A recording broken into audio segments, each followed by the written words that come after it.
എടാ എനിക്ക് ഫോട്ടോ കിട്ടിയാണ് കേട്ടോ ഇങ്ങനെ സംഭവം. ഇത് ഞാൻ പറയാൻ പോണെന്ന് വെച്ച് കഴിഞ്ഞാൽ ഇതൊരു പുതിയ ഗെയിമാണ്. ഈ ഗെയിം എന്ന് വെച്ച് കഴിഞ്ഞാൽ ഡെന്ന്, തണൽ, വെയിലും അങ്ങനെ 3 ടീമില്ലേ. ഈ 3 ടീമിൽ നിന്ന് 3 പേര് വെയിലത്തൊന്ന് നിൽക്കും. എന്നിട്ട് അവർ ബാക്കി ടീമിലുള്ള എല്ലാവരും കൂടെ ഓടിയിട്ട് എല്ലാ കോസ്റ്റ്യൂമും ഓരോന്നേരത്ത് എടുത്തുകൊണ്ട് ഓടി വന്ന് അവരെ ഇട്ട് ധരിപ്പിക്കണം. അവർക്ക് കൊടുക്കുക, അവർ ഇട്ടുകയാണ്. അങ്ങനെ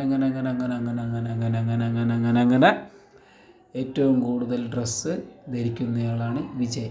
ഇതൊരു ഫൺ ടാസ്ക് എന്നാണ് ലാലേട്ടൻ പറഞ്ഞത്. പക്ഷേ ഇവർ ജയിച്ചു കഴിഞ്ഞാൽ ലക്ഷറി പ്രോജക്റ്റല്ലേ മാറിപ്പോയി, ലക്ഷറി പോയിൻ്റ് അതൊക്കെ ഇവർക്ക് നല്ല കുറവാണ്. കാര്യം ഉറങ്ങുന്നുണ്ട്, പിന്നെ ഫൈറ്റ് അങ്ങനെയൊക്കെ ലാലേട്ടൻ വന്നെല്ലാം കട്ട് ചെയ്ത് പോകുന്നുള്ളതുകൊണ്ട് ഇതിൽ ജയിക്കുന്ന ആൾക്ക് അങ്ങനത്തെ പോയിൻ്റ് കൊടുക്കാനുള്ള ചാൻസ് കൂടുതലാണ്. ഒരു ഫണ്ണാണെങ്കിൽ പോലും അവർ അത്രത്തോളം ഫിസിക്കലാണ്. കാര്യം ഓടിയും വേർത്തും നല്ല രീതിയിൽ അവർ വർക്ക് എല്ലാവരും ആക്റ്റീവായിട്ട് നിൽക്കുന്ന ഒരു ഗെയിമാണിത്.